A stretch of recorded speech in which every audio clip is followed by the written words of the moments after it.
Higher education has been in a tailspin for a really long time. The affordability crisis, the rocketing tuition prices, and it's made itself an easy target as something that is frivolous and elitist and like a hotbed of woke leftist ideologies. I think we read, again, to understand how the world looks to somebody who is not us. The idea that AI could produce good literature is such a condescending attitude to what people read for it. So AI couldn't have done for English what Shakespeare did. So can the machine do it better? No, the machine can't do it better. Hello and welcome to Ways to Change the World. I'm Krishnan Guru-Murthy, and this is the podcast in which we talk to extraordinary people about the big ideas in their lives and the events that have helped shape them. My guest today is Rebecca Kuang, the best-selling novelist whose books explore some of the most fraught debates of our time, interrogating racism in publishing, cultural appropriation, tokenism, and diversity in politics, not to mention empire and colonialism. Her novel Yellowface, in particular, struck a nerve, highlighting the pressures and hypocrisies of the modern literary world, from social media mobbing and cancel culture to the uncomfortable questions about who gets to tell which stories. She has a new novel out now and another one on the way. Rebecca, welcome. Thank you for coming. Thanks for having me. How would you change the world? I would totally reform higher education. I would make it so that students could study under conditions of total academic freedom, something that we should be able to take for granted in the US, and freedom including the ability to graduate debt-free without taking on loans that follow them for the rest of their lives. I would make higher education popular and accessible at every point in your life. I would turn a good education from a luxury product to something that everybody is entitled to, because I'm a PhD student, I'm transitioning to being a teacher, and the way I see it, there are two main crises facing academia right now. And the first is just this rising tide of anti-intellectualism and overt attacks on academic freedom and federal funding and certain topics that our government doesn't think should be taught in colleges and universities. And on the other hand, those people who criticize our research centers and universities as being elitist and out of touch and frivolous, they're not altogether wrong, because we also have a tuition crisis and a student loan crisis where tuition's increased since 1978 at a rate of something like 1,300%. It's quadrupled the rate of inflation and made it nearly impossible for anybody without significant family wealth or special circumstances like merit-based scholarships to get a good education without hundreds of thousands of dollars in loans. And this is devastating, because I think the work that we do in the humanities, the work we do in the academy, as obsolete and out of touch and as irrelevant as the critics may claim it is precisely those skills of slow, attentive, close reading and critical thinking and arguing in good faith that are the safeguards that will protect our ability to connect and make policy and really look out for each other in this world of increasing fragmentation and isolation and social media tribalism. So if I could have anything I wanted for Christmas, it would be a defense of the best things about the academy that would be accessible to everybody. There's a lot to unpack in that. I mean, can we begin with academic freedom? In what way do you really think academic freedom is under attack? Well, there's literally topics that at some universities you can't talk about anymore, you can't teach in all of its depth and nuance. Take gender roles, right? Take the issues of gender presentation. The policy at so many universities now is you can only teach that there are two genders, two sexes, which is something that nobody in the field of biology or gender theory agrees upon. You know, even if you're an animal biologist looking at like really simple organisms, like even you wouldn't think that there are only two sexes. And this is something, and even no matter what your political views are, right, it's something that you should be able to debate and discuss in the round and read literature on and really carefully think about in the classroom, which should be a protected space where all ideas merit consideration. So when you say you can't, I mean, what happens if a professor raises that question as a discussion? They get fired. This has happened. There are a lot of like DEI programs that have been shuttered, but I think a better description is just inconvenient truths for this administration's dogmatic ideology, right? And that encompasses gender, it encompasses history, it encompasses nuanced reflections on specific geopolitical situations. And it's just a total avoidance of truth and complexity in favor of ideology and quick, simple, reductive judgments. And that makes it very hard to be in a classroom where you don't know if a student is filming you. You don't know if, and this just happened in the US. A teaching assistant, I believe, gave a student a poor grade on a paper because she didn't respond to the prompt. The prompt was about whether support for gender presentation would minimize bullying for younger, for children. And the response paper just called trans people demonic. It cited, or it talked about the Bible without citing it.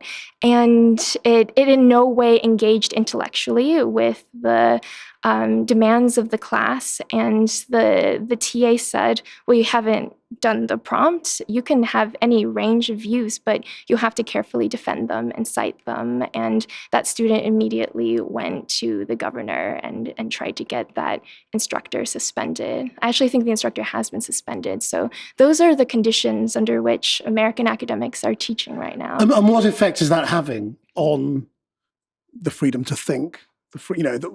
How do academics feel in American universities right now, in your world? I mean, it has a huge silencing effect. And the worst thing is that it just makes you a bad teacher. There are all these things that you can't expose your students to and think carefully through. I'm not saying that teachers have to be able to impose their personal political beliefs or ideologies on their students. And I'm not saying that, oh, it's a shame that we can't be openly left. Actually, it is a shame that we can't be openly leftist in the classroom. I'm saying that you have to be able to introduce your students to all the literature that's out there, again, to discuss ideas in the round, all the opposing viewpoints, and put them in contention and help your students think through them rather than just telling them this is the dogmatic truth. This is the only thing you're allowed to believe. I mean, why do you think this is happening? Do you think that's part of a bigger plan? I mean, the attacks on academia are part of a very old playbook.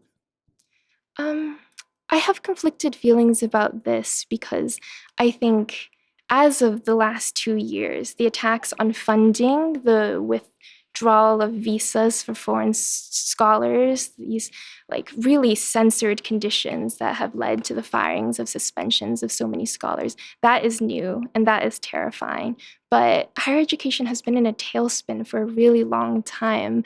I mean, so many people have written about the affordability crisis, the rocketing tuition prices, and the impact that not having support to pay off your student loans has had on a whole generation of people who can't find good jobs and are really struggling under the weight of that debt. So for a long time, the college education, like people's trust in research institutions and higher education has been eroding, and it's made itself an easy target as something that is frivolous and elitist and like a hotbed of woke leftist ideologies. And it's all strayed so far from its original mission that when this administration came to power, I think it was easy to point fingers and say that this is the root of all of our social ills. A lot of it also began with the protests against Israel or pro-Palestine protests on college campuses as well, and accusations that universities had failed to tackle anti-Semitism. Do you think they had also made themselves easy to criticize on that topic as well?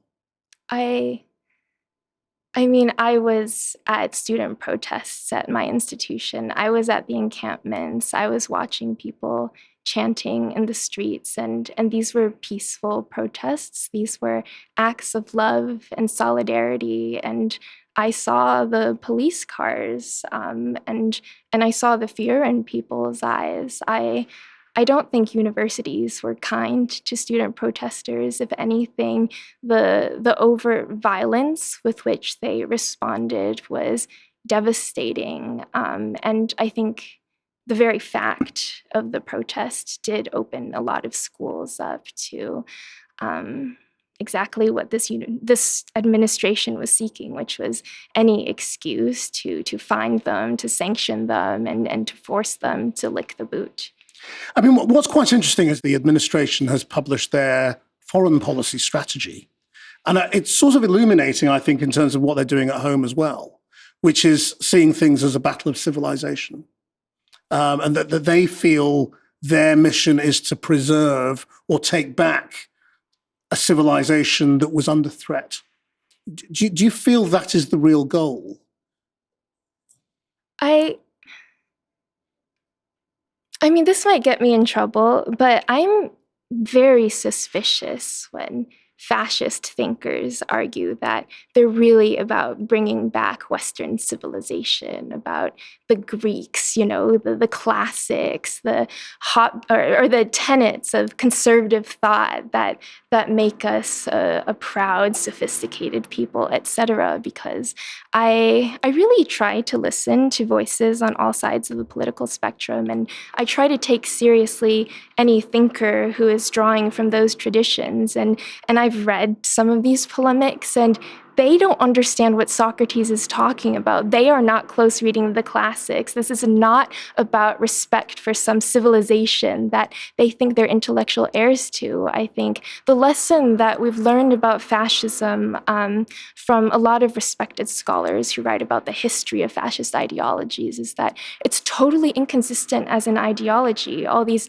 claims about the philosophies that inspired it or the principles it adheres to. They're all just convenient drivel to say in the moment, but fascism is ultimately about getting power and holding on to power.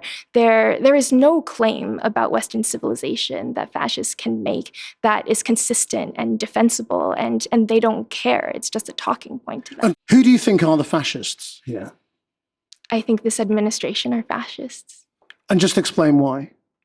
I think they are doing everything in the playbook to seize control of all arms of government through unconstitutional means, to enact a suite of policies that are discriminatory and violent and motivated by this ethno-nationalist hatred. I think that's about as fascist as you can get. And what is your reply to people who may not be supporters of Trump, but who say, look, Trump is not a Nazi. He may want power, but to jump to fascist associates him with the biggest evils in our history, and that's an unfair branding, if you like? I would say read the news, pay attention to what's going on in the US. Look at the deportations. Look at what ICE is doing. People are being grabbed on the streets for just, even if they're fully documented American citizens, right? They're still being brutalized on the streets for looking a certain way or presenting as a certain race. Look at the family separations. If that's not evil, I don't know what is. And so what is your role then in this? I've thought a lot about this. I was reading the very good Timothy Snyder book on tyranny, which has 21 lessons to learn from the 20th century on fascism. And one of the lessons that really stuck with me is care about professional ethics. And it seems a bit frivolous or counterintuitive at first blush, because why should we care about professional ethics when everything is falling apart? But his point is deeper. He says, if you're a doctor, then maintain your obligations and your responsibilities to your patients rather than giving in to medical misinformation and fad cures and claims about health that are untested. If you're a lawyer, care about the Constitution, care about the law, don't be corrupt. And if you're a teacher, care about teaching your students to discern between what's real and what's fake, and empower them to think carefully about this world that they're inheriting and how to sort through the barrage of propaganda that's being flung at them. And I think that's the place where most academics can make the most of an intervention. I remember last spring, I was teaching an undergraduate writing seminar called Reading and Writing the Modern Essay, and it was tons of fun. And I had 14 wonderful kids, and the discussion's always really lively, and people were always so well prepared and eager to talk about the assigned readings. And I noticed the week of the inauguration, the atmosphere in the class, it was just dead. Nobody was talking. Nobody really wanted to be there. Like, people looked like they'd been crying. I think a lot of them were grappling with, what does this mean for them? What does this mean for what they'll be taught in a classroom, the world that they'll be entering in after they finish their time in college? And I said, I can't fix this for you guys, and I don't even know that I have many of the tools to teach you how to deal with this very uncertain terrain we're entering. But in this class, we are learning to articulate our thoughts clearly. We're learning to read closely and to understand the impact of our words and our rhetoric, how they create an effect in other people. We're learning to build that slow, careful authority and that slow attention to what people are really saying and writing about, rather than making quick judgments about others. And we're learning to discern, again, between a web of lies crafted by rhetoric and truth claims about the world. And I said, that's what I can give you. And I think these are tools that you'll need to take with you. And that's the best I can do, but I think that really matters. And I think everybody in the humanities, I have this like humanities inferiority complex, because it seems like being out there doing cancer research is so much more obviously relevant. But I do really think empowering people to form their opinions carefully, rather than being buffeted left and right by all the memes and the tweets and propaganda they're seeing, like, that is a really important form of empowerment and something that we're uniquely positioned to do. So that's a role, that teaching role, that I guard very closely. Do you worry as a teacher about the impact of AI on what students are doing? Oh, obviously. I think anybody who teaches is just complaining endlessly about students writing essays with AI, cheating with AI. I think, so I'm not teaching this semester because I'm on dissertation fellowship, but my colleagues are complaining about students using AI to write their emails explaining why they can't come to class. So what do you think is the impact on mind, if you like, of using AI to form arguments, help you with writing? You know, does it stop you thinking for yourself? Might it help you think?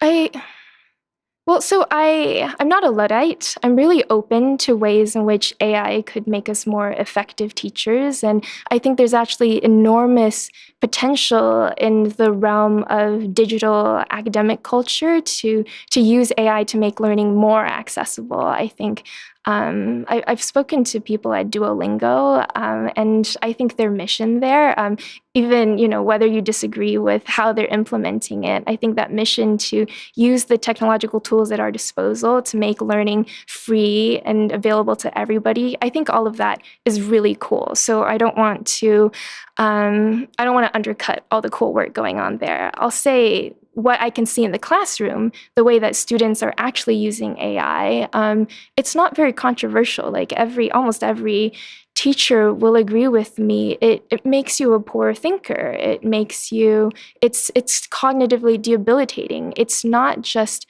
the sort of cognitive outsourcing. It doesn't just help you avoid doing that hard work of articulating your own thoughts and slowly forming an argument based on logical premises.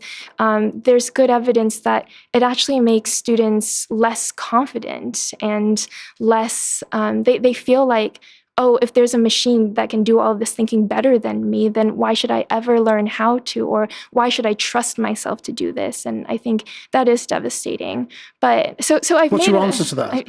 When people say, well, because it's tempting to say, well, the machine is better. Why is the machine not better necessarily? Well, so let me circle back to that, because I think this is a huge structural issue that,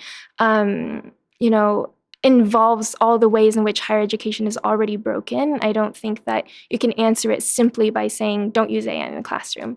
I've made a little bit of fun of the students who are using AI to cheat and write their essays and even email their instructors. But you also have to think from the student's perspective, the immense pressure they're under. Imagine, I've already talked about how terrifyingly how terrifying the burden of tuition and student loans are. So imagine you've taken that enormous gamble to study at an elite institution, and also imagine the kind of job market that Gen Zers are entering right now. There's some evidence that for American young men, having a college degree doesn't affect the unemployment rate compared to people who don't have a college degree. And that leads to a whole host of social issues that we have to deal with. So imagine that you're in this pressure environment where you really just need an internship, you need that perfect transcript, you need that GPA, and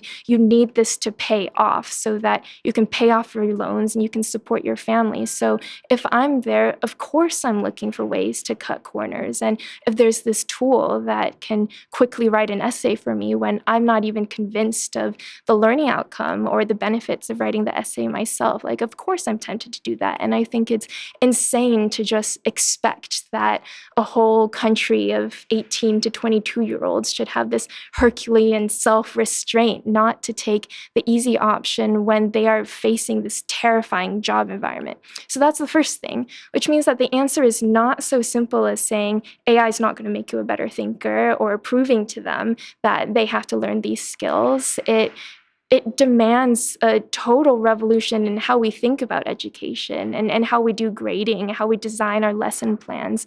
I think, and for a lot of people, it's been a good wake-up call. Maybe this model of just assigning paper and paper after paper every week without really scaffolding the skills that students are supposed to be learning through writing those papers, maybe that grading model isn't something that we should perpetuate. Maybe we have to look at different ways of doing assessments and different ways of communicating clearly with our students, this is why I want you to learn this skill. This is what I want you to master. This is why AI isn't going to help you do that. So that's all background context to your question, my real answer to your question of can the machine do it better? No, the machine can't do it better. And the answers are going to differ depending on the field. I'll just talk about creative writing and writing in general, because that's what I teach. Writing is about communicating a subjective experience from your skull, this inaccessible part of you, your consciousness, to another person. Before you can do that, you have to decide what you think.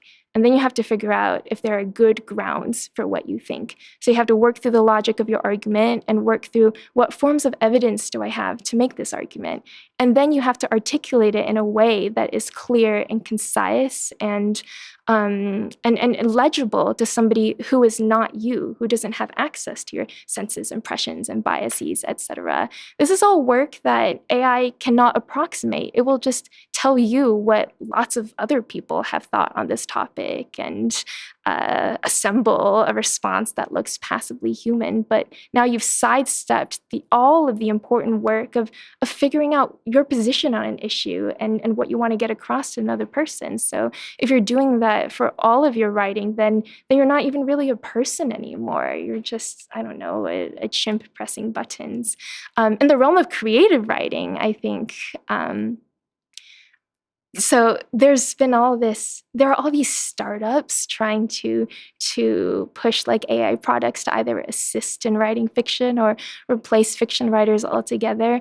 I think none of that has taken off because people just don't want to read AI-generated work. I think we read, again, to understand how the world looks to somebody who is not us. We don't just read for content. I think the idea that AI could produce good literature is such a condescending attitude to what people read for. It's like people are happy to look at machine-produced drivel that just hits the same tropes over and over again. Almost nobody is reading for that. And when we think about literary innovation, that's the main thing that large language models cannot do because it's baked into their design. They're good at approximating what other, the styles in which other people have written before. But the authors that get us most excited, that I think revolutionize literature, are the ones who are always pushing the boundaries and stretching the rules of the English language and coming up with new ways to articulate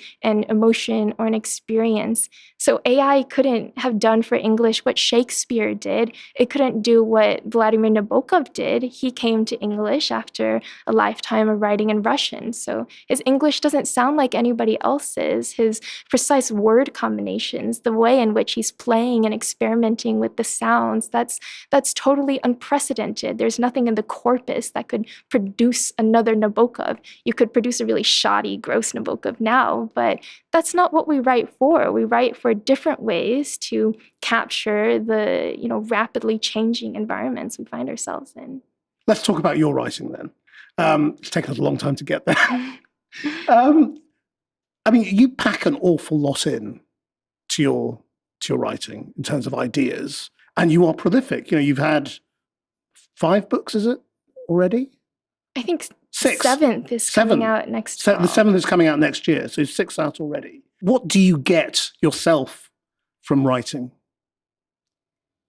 It's really just a compulsion for me. It's the way I make sense of the world. I've always been a storyteller. When I was a child, I'm an older sister. My little sister's 3 years younger than me, so I was always spinning tales to her about like the midnight train, for instance. We slept in the same bedroom, and I would tell her, in the dark, our bedroom has been lifted onto a train carriage. And it's a bit like the plagiarism of the Polar Express. Now we're going on this magical adventure, and all sorts of things are happening outside the train.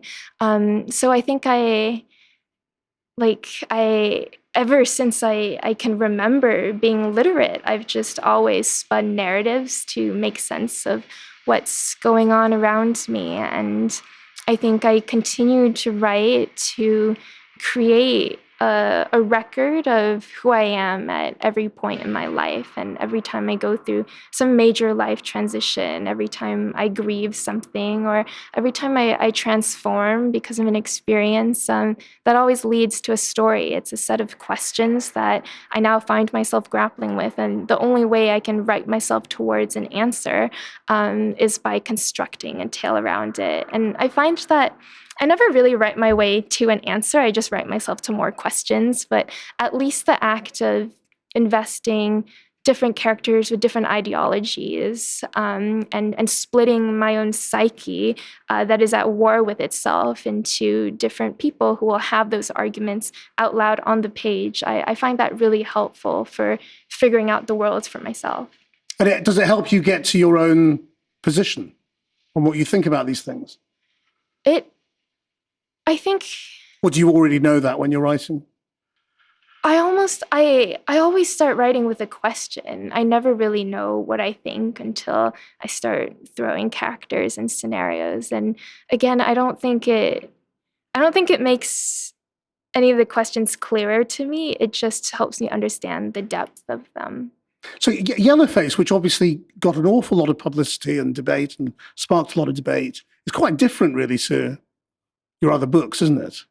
And it was conceived differently as well. Why do you think that happened that way? And how do you feel about it when you look at your body of work? I think all my books are quite different from each other, with the exception of the Poppy Word trilogy. Everything, I hope, reads like it could have been written by an entirely different author. And I think that's just because nobody stays the same person between the ages of 19 and 29. You go through so many life changes. I graduated college. I moved to England. I moved back to the US. I got married. I started my PhD program. I started teaching. And all of these transitions led me to have a totally different set of ethical and aesthetic interests. So I don't actually find Yellowface that unique in that way. It was a major departure in that it was my first novel written in a more contemporary setting and about the internet. And the obvious answer for that is I was living on the internet in 2021, which is when I started drafting that book. I think a lot of us were living on the internet because that was lockdown era. That was Do you see it as your COVID days. novel? It's absolutely my COVID novel. And it's responding specifically to this moment in time when we were all so chronically online. It's like we lived in that bubble of, we lived in the tweet. And another book that I think really captures this is Patricia Lockwood's No One Is Talking About This.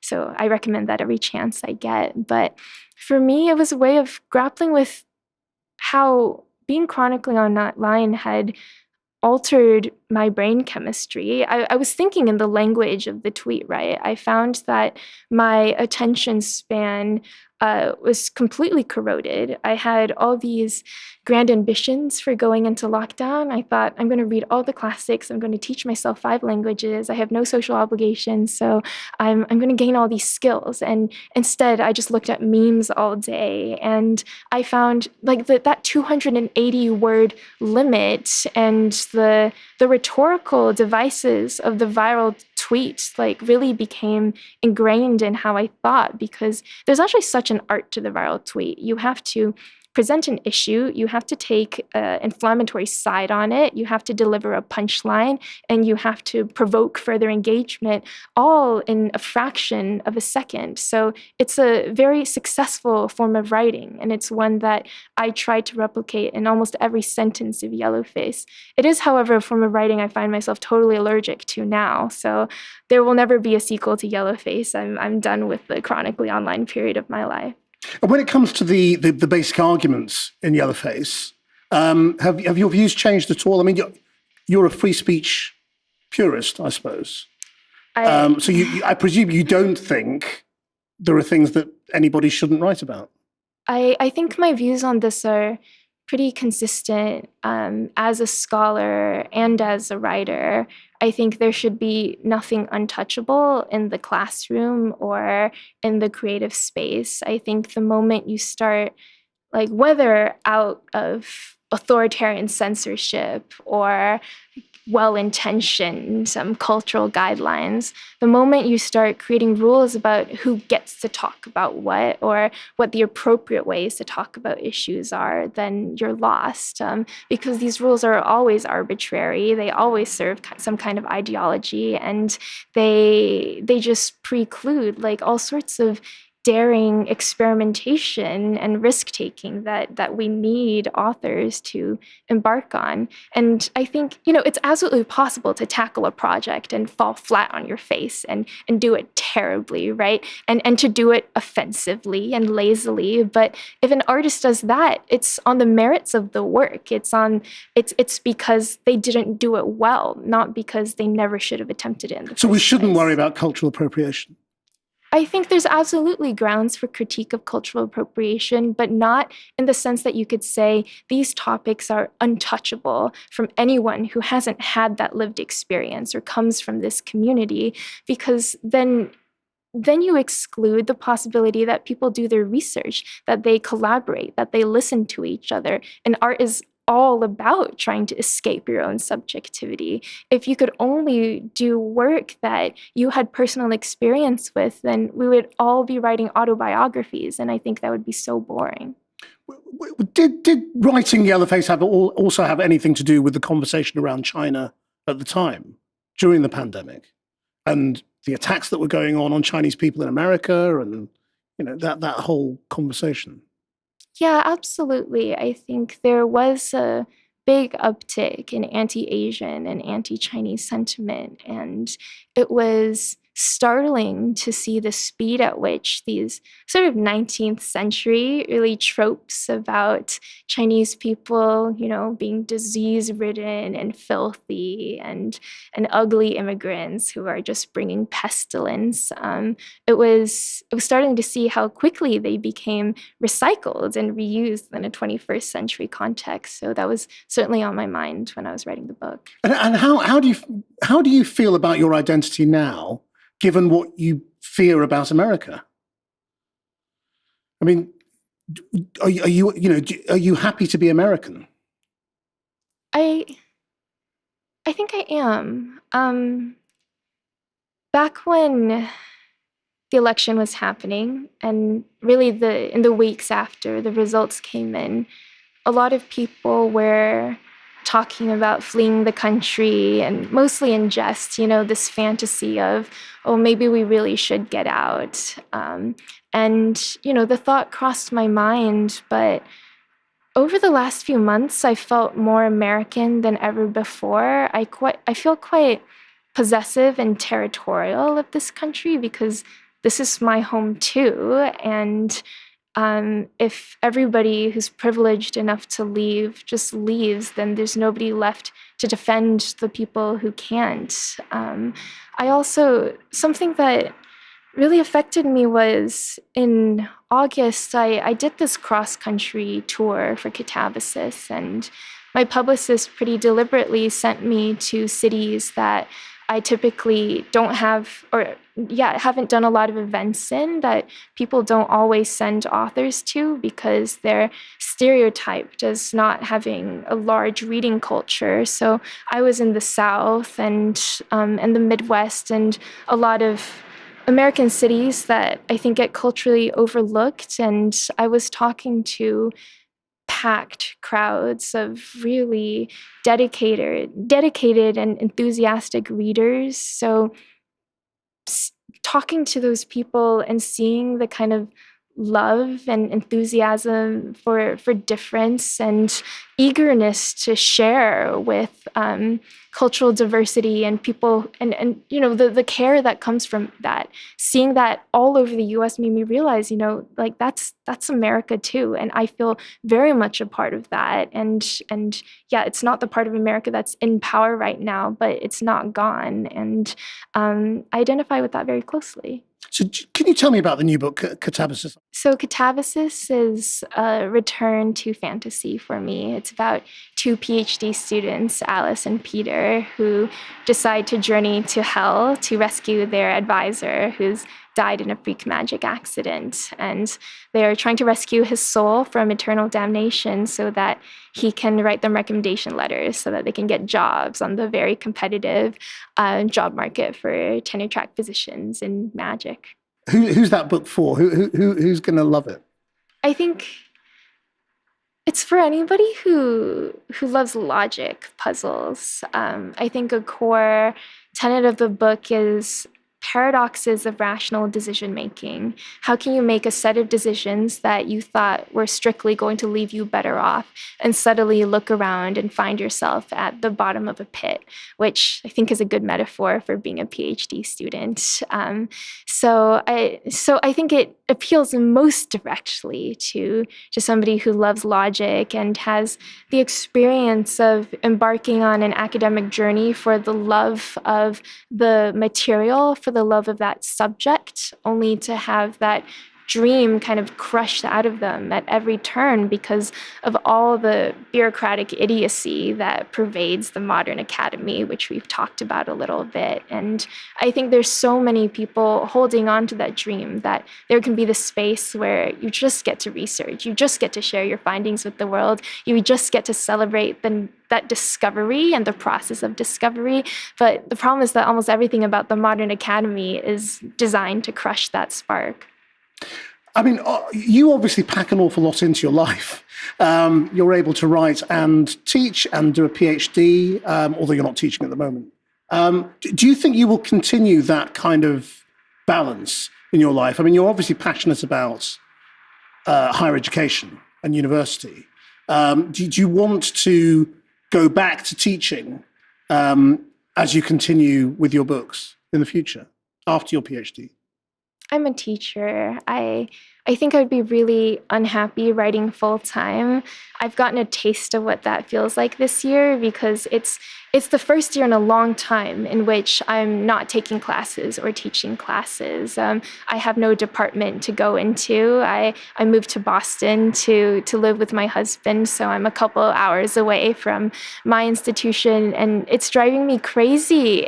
Writing is already such a solipsistic activity. It feels selfish in a lot of ways, and I need that counterbalance of being able to step into that classroom and working with other people and helping others articulate their own ideas and becoming more competent thinkers. And in whatever form, I need that in some way in my life. So yeah, the job market is terrible right now. There may not be institutions of higher education come 5-10 years. Really? But I'm exaggerating, but if there are and the positions are available, then I plan to be a professor. Do you think it is existential, really? I mean, do you worry that it is? I think, well, I think some form of the academy will always persist in some way. It is a luxury good, and people like luxury goods. So I think there always will be this amusement park experience where wealthy families can send their kids to get the full college experience. I think that's not going away. But I think the academy as this temple of academic freedom, of pure discovery, and something that really shares its knowledge with the world instead of keeping it within locked gates, I think that is existentially at risk. Rebecca Kuang, thank you very much indeed. Thank you for coming in. It's been a pleasure to talk to you. And that's it. You can watch all of these interviews on the Channel 4 News YouTube channel. Until next time, bye-bye.